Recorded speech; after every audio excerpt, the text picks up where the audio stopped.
Hi students, ఈ వీడియోలో beams మీద ఉన్న ప్రాబ్లమ్స్ అనేవి నేను చెప్పడం జరుగుతుంది. ఇక్కడ బీమ్ అనేది దాన్ని another type of one dimension structure member అని అంటాము. ఇక్కడ మనకి ఏంటంటే రేడియల్ డైరెక్షన్స్లో మనకి లోడ్ అనేది పడినప్పుడు మనకి ఇంటర్నల్గా స్ట్రెస్సెస్ అనేవి ఫామ్ అవ్వడం జరుగుతాయి ఒక బీమ్ ఎలిమెంట్లో. అలాగే డిస్ప్లేస్మెంట్ కూడా మనకి యాక్సిస్కి పర్పెండిక్యులర్ డైరెక్షన్లో డిస్ప్లేస్మెంట్ అనేది జరుగుతుంది. అయితే బీమ్లోకి వచ్చేసరికి మనకి లోడ్ అనేది అప్లై చేసినప్పుడు, ఎక్స్టర్నల్ లోడ్ అనేది బీమ్ ఎలిమెంట్ మీద అప్లై చేసినప్పుడు మనకి రియాక్షన్ ఫోర్సెస్ అనేవి ఫామ్ అవుతాయి. ఒకటి ఏంటంటే షియర్ ఫోర్స్, అనదర్ వన్ అనేది బెండింగ్ మూమెంట్. షియర్ ఫోర్స్ అనేది వర్టికల్ డైరెక్షన్లో అనేది అప్లై అవ్వడం జరుగుతుంది. వేర్ బెండింగ్ మూమెంట్ అనేది మనకు తెలుసు యాంగులర్ డైరెక్షన్లో మనకి అప్లై అవ్వడం జరుగుతుంది. అయితే డిఫరెంట్ టైప్స్ ఆఫ్ లోడ్ కండిషన్స్లో కూడా different types of load conditions అనేవి ఉంటాయి. ఫస్ట్ వన్ వచ్చేసి పాయింట్ లోడ్ లేదా కాన్సన్ట్రేటెడ్ లోడ్ అని చెప్పేసి అంటాం. మనకి ఎగ్జామ్స్లో ఏంటంటే పాయింట్ లోడ్ అంటాడు, లేదా కాన్సన్ట్రేటెడ్ లోడ్ అని కూడా మెన్షన్ చేస్తాడు. సెకండ్ వన్ వచ్చేసి uniformly distributed load, and third one వచ్చేసి uniformly varying. Uniformly distributed load అంటే ఏంటంటే ఒకే లోడ్ మొత్తం ఆ ఎలిమెంట్ బీమ్ ఎలిమెంట్ మొత్తం కూడా యూనిఫామ్గా లోడ్ అనేది అప్లై అవుతుంది అని చెప్పేసి దాని అర్థం. యూనిఫామ్లీ వేరింగ్ లోడ్ అంటే లోడ్లో వేరియేషన్స్ అనేవి ఉంటాయి గ్రాడ్యువల్గా అని చెప్పేసి ఇక్కడ నేను డయాగ్రమాటికల్గా కూడా మీకు రిప్రజెంట్ చేసి చూపించాను. నెక్స్ట్ వచ్చేసరికి మనకి బీమ్ ఎలిమెంట్లో ఇక్కడ బెండింగ్ మూమెంట్ ఫార్ములా అనేది వేసాను. ఈ ఫార్ములాకి మన ఫెమ్లో దానికి ఏమీ సంబంధం లేదు, మామూలుగా రిప్రజెంటేషన్ కోసం నేను వేసాను అంతే, ఫార్ములా నోట్ చేశాను. నెక్స్ట్కి వచ్చేసరికి మనకి ఇక్కడ బీమ్ ఎలిమెంట్ని మనకి మెన్షన్ చేస్తున్నాడు, డిస్ప్లేస్మెంట్ అనేది ఏ డైరెక్షన్లో మెన్షన్ చేస్తాము అనేది. ఇక్కడ క్యూ అనేది మనం డిస్ప్లేస్మెంట్ ప్రతి నోడ్ దగ్గర డిస్ప్లేస్మెంట్ని క్యూ కింద మనం తీసుకుంటున్నాం కదా. ఇక్కడ ఒక బీమ్ ఎలిమెంట్ తీసుకున్నాము, దాంట్లో డిఫరెంట్ నోడ్స్ రిప్రజెంట్ చేస్తున్నాము, డిఫరెంట్ పాయింట్స్ దగ్గర నోట్స్. అయితే Q1 అనేది ఏంటంటే వర్టికల్ డైరెక్షన్లో ఉన్న డిస్ప్లేస్మెంట్, Q2 దగ్గరికి వచ్చేసరికి యాంగులర్ డిస్ప్లేస్మెంట్ అనమాట. అంటే ఒక డిస్ప్లేస్మెంట్ అనేది వర్టికల్ డైరెక్షన్లో జరుగుతుంటే అనదర్ డిస్ప్లేస్మెంట్ అనేది యాంగులర్ డైరెక్షన్లో జరుగుతుంది. ఎందుకంటే ఇది ఒక బీమ్ ఎలిమెంట్ కనుక ఇలా ఒక డైరెక్షన్లోనే మాత్రమే మనకి ఇది ట్రాన్స్ఫర్ లోడ్ అప్లై చేసినప్పుడు మనకి ట్రాన్స్వర్స్ డైరెక్షన్లోనే మనకి డిస్ప్లేస్మెంట్ అనేది జరుగుతుంది. అంటే ఇక్కడ మనకి మెన్షన్ చేసాం కదా, ఎయిదర్ రేడియల్లో కానీ ఇక్కడ పైన మనకి మెన్షన్ చేసాం కదా, ట్రాన్స్ఫర్ లోడ్ అంటే ఏమీ లేదు, రేడియల్ లోడ్స్ అని అర్థము. రేడియల్లోనే ఎయిదర్ ఆర్ వై డైరెక్షన్, ఆ టైప్ ఆఫ్ లోడ్స్ని ట్రాన్స్వర్స్ లోడ్స్ అని అంటాము. సో ప్రతి ఒక్క నోడ్ దగ్గర మనకి రేడియల్ డైరెక్షన్లో ఒక డిస్ప్లేస్మెంట్ జరుగుతుంది, ఇంకోటి యాంగులర్ డైరెక్షన్లో జరుగుతుంది అన్నమాట. అయితే ఇక్కడ ఒక సింగిల్ ఎలిమెంట్ అనేది మెన్షన్ చేస్తున్నాము. ఇక్కడ నోడ్ 1 అండ్ ఎండ్ పాయింట్ దగ్గరికి వచ్చేసరికి నోడ్ 2 కింద తీసుకున్నట్లయితే నోడ్ 1 దగ్గర ఒక డిస్ప్లేస్మెంట్ మనకి వర్టికల్గా జరుగుతుంది, అండ్ అనదర్ డిస్ప్లేస్మెంట్ అనేది యాంగులర్గా జరుగుతుంది అన్నమాట. సో నెక్స్ట్ మనం ఈ బీమ్ ఎలిమెంట్ అనేది హెర్మైట్ ఫంక్షన్ ద్వారా మనం రిప్రజెంట్ చేస్తాము. అయితే Hermite functions 4 different types of functions ఉన్నాయి. ప్రతి డిస్ప్లేస్మెంట్ దగ్గర 4 టైప్స్ ఆఫ్ ఫంక్షన్స్ ఉన్నాయి. ఈ 4 ఫంక్షన్స్ అనేవి మనకి ప్రాబ్లమ్ సాల్వ్ చేస్తున్నప్పుడు, వర్టికల్ డిఫ్లెక్షన్ ఫైండ్ అవుట్ చేస్తున్నప్పుడు ఈ హెర్మైట్ ఫంక్షన్ ఫార్ములాస్ అనేవి మనకి యూజ్ అవుతాయి. ఈ హెర్మైట్ ఫంక్షన్లో మనకి జీటా అనేది ఏంటి అంటే న్యాచురల్ కోఆర్డినేట్స్ని జీటా అని అంటాం, ఈ సింబల్ని జీటా అంటాము. సో న్యాచురల్ కోఆర్డినేట్స్ని జీటా అంటాము. సో వర్టికల్ డిఫ్లెక్షన్ అనేది ఈ హెర్మైట్ ఫంక్షన్స్ యూజ్ చేసి ఈ విధంగా మనం ఈ ఈక్వేషన్ అనేది ఫామ్ చేయడం జరుగుతుంది. నెక్స్ట్ వచ్చేసరికి K అనేది ఏంటంటే స్టిఫ్నెస్ మ్యాట్రిక్స్. మనకి బీమ్ ఎలిమెంట్లో స్టిఫ్నెస్ మ్యాట్రిక్స్ అనేది గుర్తుపెట్టుకోవడం చాలా టఫ్గా అనిపిస్తుంది, కాకపోతే సింపుల్ మోడ్లో నేను చెప్తాను, ఒకసారి వినండి. మనకి స్టార్టింగ్లో మనకు తెలుసు, ఇక్కడ సాధారణంగా మనం ట్రస్ ఎలిమెంట్ చూసినా లేదా స్టెప్డ్ బార్ ఎలిమెంట్ చూసినా స్టార్టింగ్ ఏఈ స్మాల్ ఈ క్యాపిటల్ ఈ బై ఎల్ఏ అంటాము. So area, Young's modulus and length. ఇక్కడికి వచ్చేసరికి ఏంటంటే ఏరియా బదులు మూమెంట్ ఆఫ్ ఇనర్షియా ఐ తీసుకుంటాము. వేర్ లెంత్ వచ్చేసరికి క్యూబ్ తీసుకుంటాం, ఎల్ క్యూబ్ తీసుకుంటాము.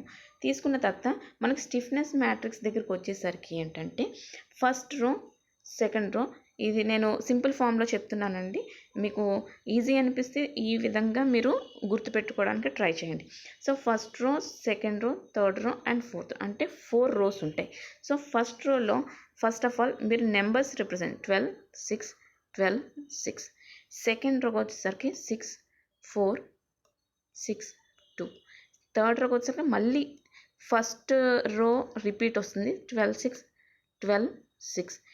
ఫోర్త్ రోకి వచ్చేసరికి సెకండ్ రో అనేది జస్ట్ రివర్స్ వస్తుంది. ఫస్ట్ మనం 6, 4 అని రిప్రజెంట్ చేస్తాం, నెక్స్ట్ 6, 2, ఇక్కడికి వచ్చేసరికి 6, 2, 6, 4.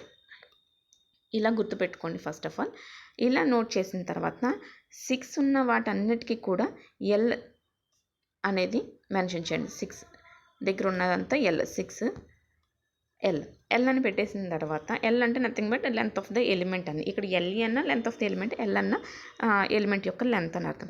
నెక్స్ట్ 4, 6, 4 and 2 ఉన్న వాటన్నిటికీ కూడా ఎల్ స్క్వేర్ అని మెన్షన్ చేయండి.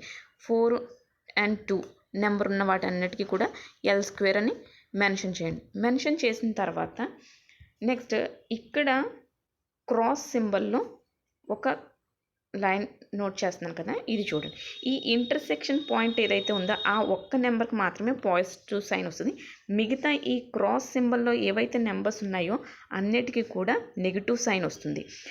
Out of the cross symbol ఏవైతే నెంబర్స్ ఉన్నాయో ఆ నెంబర్స్ అన్నిటికీ కూడా పాజిటివ్ సైనే వస్తుంది. సో ఈ విధంగా చూడండి. ఫస్ట్ రో వచ్చేసరికి 12, 6, 12, 6. సెకండ్ రో వచ్చేసరికి 6, 4, 6, 2. థర్డ్ రో కూడా ఫస్ట్ రో రిపీటెడే 12, 6, 12, 6. అండ్ ఫోర్త్ రోకి వచ్చేసరికి second row just reverse. Second రోకి ఏదైతే ఉందో 6, 4, 6, 2 అనేసామో దానికి రివర్స్ 6, 2, 6, 4 అనేస్తాం. అలాగే 6 ఉన్న వాటన్నిటికీ కూడా ఎల్ ఎల్ ఎల్ ఎల్ అని వస్తాయి. వేర్ 2 and 4 ఉన్న వాటి అన్నిటికీ కూడా ఎల్ స్క్వేర్ అని వస్తుంది. సో 4, 2 ఉన్న వాటి అన్నిటికీ కూడా ఎల్ స్క్వేర్ అని వస్తుంది. నెక్స్ట్ క్రాస్ సింబల్ ఏదైతే ఉందో దానికి ఈ ఇంటర్సెక్షన్ నెంబర్కి తప్పించి మిగతా అన్నిటికీ కూడా నెగిటివ్ సైన్స్ వస్తాయి. Out of the cross symbol అన్ని నెంబర్స్కి కూడా నెగిటివ్ సైన్ వస్తుంది, పాజిటివ్ సైన్ వస్తుంది.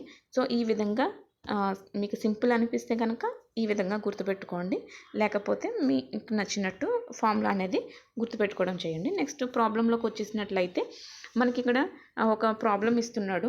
అయితే దీనిలో ముందు గివెన్ డేటా అనేది క్లియర్గా మీరు నోట్ చేసుకోండి. అలాగే వీటి యొక్క యూనిట్స్ ఏవైతే ఉన్నాయో అన్ని యూనిట్స్ కూడా ఒకే విధంగా ఉండాలి. ఎయిదర్ మీటర్స్లో లేదా ఎంఎంస్లో లేదా సెంటీమీటర్స్లో చూసుకోండి. నెక్స్ట్ మనకి ఇచ్చిన ప్రాబ్లం ఏదైతే ఉందో దానికి నోట్స్ అలాగే డైరెక్షన్స్ కూడా రిప్రజెంట్ చేయాలి. రిప్రజెంట్ చేసిన తర్వాత నేను చెప్పాను కదా, ప్రతి నోట్ దగ్గర 2 types ఆఫ్ డిస్ప్లేస్మెంట్, ఒకటి వర్టికల్ డైరెక్షన్లో డిస్ప్లేస్మెంట్ ఉంటుంది, ఇంకోటి యాంగులర్ డిస్ప్లేస్మెంట్ ఉంటుంది అని. ఆ విధంగా మీరు రిప్రజెంట్ క్యూ వాల్యూస్ అనేవి, క్యూ ఈజ్ నథింగ్ బట్ ప్రతి నోట్ పాయింట్ దగ్గర ఉన్న డిస్ప్లేస్మెంట్స్ని క్యూ స్మాల్ క్యూ అంటాము.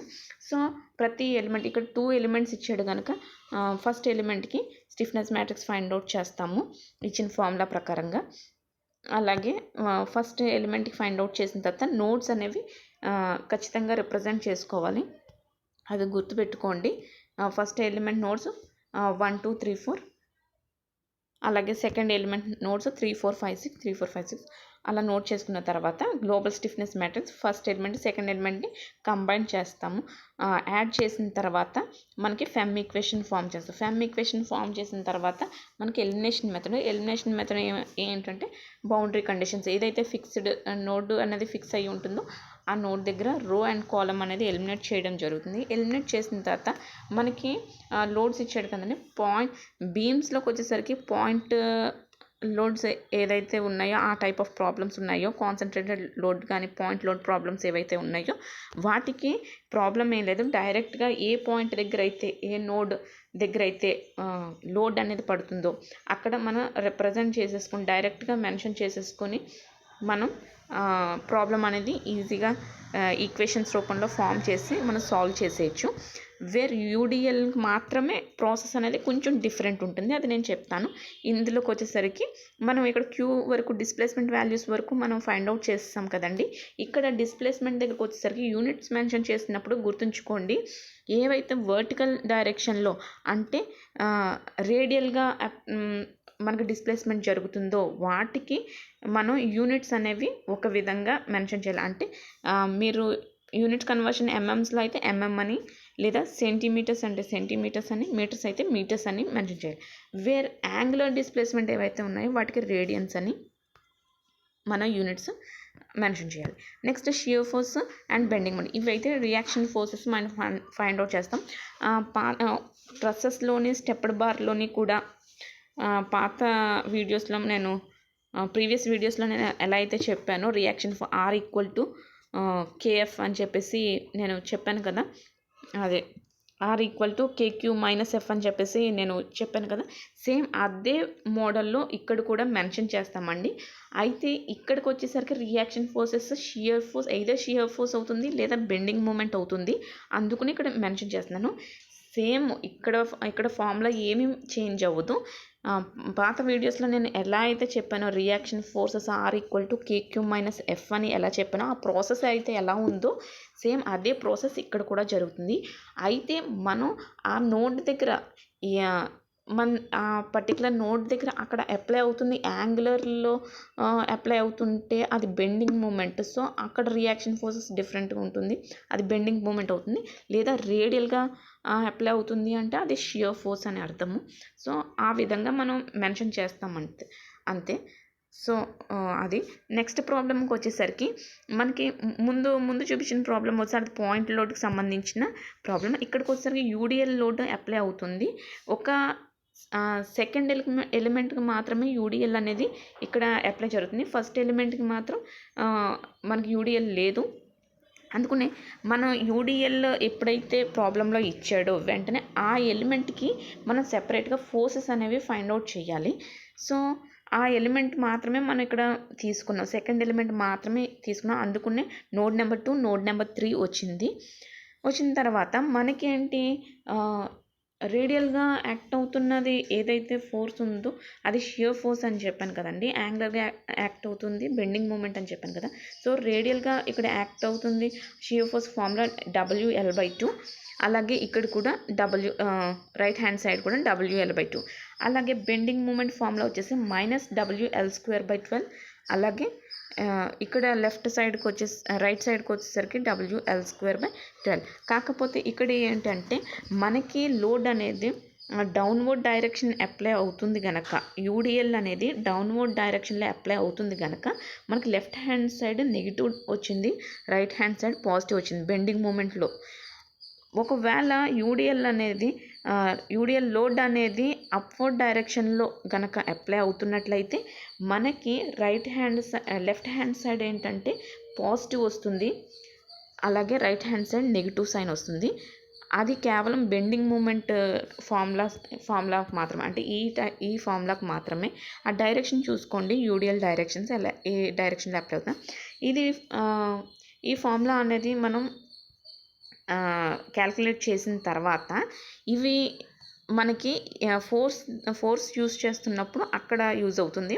ప్రాబ్లంలోకి వెళ్ళిన తర్వాత నేను చెప్తాను. ఇప్పుడు యాజ్ యూజువల్ ఫస్ట్ ప్రాబ్లం మనం ఎలా అయితే సాల్వ్ చేసామో స్టిఫ్నెస్ మ్యాట్రిక్స్, అలాగే ఎలిమెంట్ 1కి మనం సాల్వ్ చేస్తాము, అలాగే ఎలిమెంట్ 2 కూడా సాల్వ్ చేసిన తర్వాత K1 + K2 ఫైండ్ అవుట్ చేస్తాము. ఫైండ్ అవుట్ చేసిన ఇక్కడ FEM ఈక్వేషన్ F = KQ కింద ఫైండ్ అవుట్ చేస్తాము. నెక్స్ట్ వచ్చేసరికి మనకి బౌండరీ కండిషన్స్ అప్లై చేసి మన ఎలిమినేషన్ మెథడ్ కూడా అప్లై చేస్తే ఎలిమినేట్ చేసేసిన తర్వాత మనకి ఈ 2 మాత్రమే మనకు మిగిలాయి. F4 F6 అనేది ఆల్రెడీ F4 F6 దగ్గర అంటే Q4 ఏదైతే ఉందో ఇక్కడ చూడండి, Q4 అంటే Q6, ఈ రెండు కూడా సెకండ్ ఎలిమెంట్కి సంబంధించిన ఫోర్సెస్. సో Q4 దగ్గర అప్లై అయ్యేది మనకి F4, అలాగే Q6 దగ్గర అప్లై అయ్యేది F6. సో Q4 Q6 దగ్గర మనం ఫైండ్ అవుట్ చేసాం. నోడ్ 2 దగ్గర ఇది Q2 దగ్గర Q4 దగ్గర F4 మనం ఫైండ్ అవుట్ చేసాం, క్యాలిక్యులేట్ చేసాం. అలాగే Q6 దగ్గర F6 కూడా మనం క్యాలిక్యులేట్ చేసాం. ఈ వాల్యూసే మనం ఇక్కడ ఫెమ్ ఈక్వేషన్ సాల్వ్ చేస్తున్నాం కదా, ఇక్కడ మనం వేయడం జరుగుతుంది. ఇక్కడ నోట్ చేసిన తర్వాత ఈ ఈక్వేషన్స్ కింద కన్వర్ట్ చేసుకొని మనం డిస్ప్లేస్మెంట్ వాల్యూస్ అనేవి ఫైండ్ అవుట్ చేయడం జరుగుతుంది. చేసిన తర్వాత ఇక్కడ క్వశ్చన్ ప్రాబ్లంలో ఏమన్నాడంటే వర్టికల్ డిఫ్లెక్షన్ ఫైండ్ అవుట్ చేయమని అన్నాడు. వర్టికల్ డిఫ్లెక్షన్ ఎక్కడ మిడ్ పాయింట్ దగ్గర ఫైండ్ అవుట్ చేయమన్నాడు. ఎప్పుడు కూడా మిడ్ పాయింట్ దగ్గర వర్టికల్ డిఫ్లెక్షన్ ఫైండ్ అవుట్ చేయమంటే మనకి న్యాచురల్ కోఆర్డినేట్స్ అక్కడ 0 అవుతుంది. సో ఒకవేళ క్వశ్చన్లో కనుక మనకి మిడ్ పాయింట్ దగ్గర ఫైండ్ అవుట్ చేయమని ఏమి అవ్వకుండా just find the vertical deflection అనే సింపుల్గా ఇచ్చేసాడు అనుకోండి, మనం ఎజ్యూమ్ చేసుకోవాలి. We assuming that vertical deflection at mid point అని చెప్పేసి మీరు నోట్ చేసి జీటా వాల్యూ 0 కింద తీసుకోవాలి. సో ఇక్కడ మనకి ఈక్వేషన్ ఉంది కదండి, ఈ ఈక్వేషన్లో ఏంటంటే హెచ్ వాల్యూస్ మనకి ఎలా వస్తాయంటే పైన ఆల్రెడీ నేను స్టార్టింగ్లో చెప్పాను. H1 H2వి మీకు ఈక్వేషన్స్ హెర్మైట్ ఫంక్షన్ ఈక్వేషన్స్ చెప్పాను కదా, 4 ఈక్వేషన్స్. ఇక్కడ ఈ ఈక్వేషన్లో జీటా వాల్యూ 0 కనుక వేస్తే మనకి ఒక వాల్యూ వస్తుంది, అది ఫైండ్ అవుట్ చేయాలి. అది ఎప్పుడు కూడా మనకి వర్టికల్ డిఫ్లెక్షన్ మిడ్ పాయింట్ దగ్గర ఫైండ్ అవుట్ చేయమంటాడు. ఒకవేళ వాడు ఫైండ్ అవుట్ చేయమని క్వశ్చన్లో మెన్షన్ చేయకపోతే మనం మిడ్ పాయింట్ దగ్గరే ఎజ్యూమ్ చేసుకుని చెయ్యాలి. సో ఎప్పుడు కూడా జీటా అనేది 0 కిందే తీసుకుంటాం. సో 0 కింద తీసుకుంటే H1 H2 H3 H4 values సేమ్గా వస్తాయి. దాన్ని బట్టి మీరు గుర్తుపెట్టేసుకుంటే సరిపోతుంది. సో అలా గుర్తుపెట్టుకున్న తర్వాత మనకి H1 H2 వాల్యూస్ అవి వేసేసిన తర్వాత మనకి Q1 Q4 ఈ వాల్యూస్ అనేవి మనకి ఆల్రెడీ డిస్ప్లేస్మెంట్ వాల్యూస్ మనం ఫైండ్ అవుట్ చేసాం కనుక ఆ వాల్యూస్ వేసేస్తే మనకి హెచ్ అనేది ఒక వాల్యూ వస్తుంది. సో దీన్ని యూనిట్స్తో రిప్రజెంట్ చేస్తే సరిపోతుంది. So thanks for watching video.